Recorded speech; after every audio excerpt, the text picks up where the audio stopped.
Guys আজকে আমি কি কি রান্না করেছি তোমাদের সাথে একটু শেয়ার করি। প্রথমে এই যে আলু পটলের তরকারি আমি রান্না করেছি একা একা। এই যে আলু পটলের তরকারি, তারপরে রান্না করেছি মাছ ভাজি, এই যে মাছ ভাজিটা। তারপরে রান্না করেছি আমি ভাত, এই যে ভাত।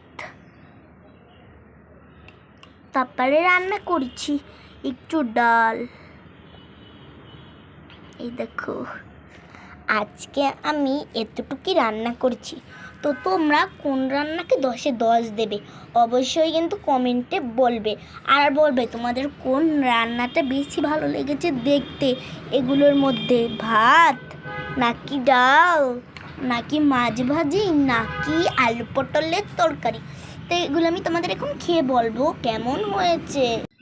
এই যে মাছ ভাজিটা গাইস, মাছ ভাজিটা তো আমি 10-এ 10 অবশ্যই দিব, কারণ মাছ ভাজিটা এত টেস্টি হয়েছে।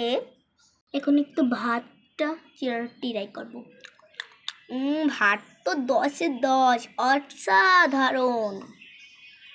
এবার ট্রাই করবো মজার মজার, বলে তো কি, ডাল।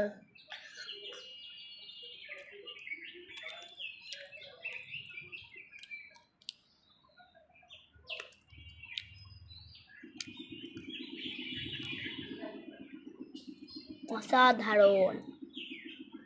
তো আজকের মতন এসো, বাই বাই।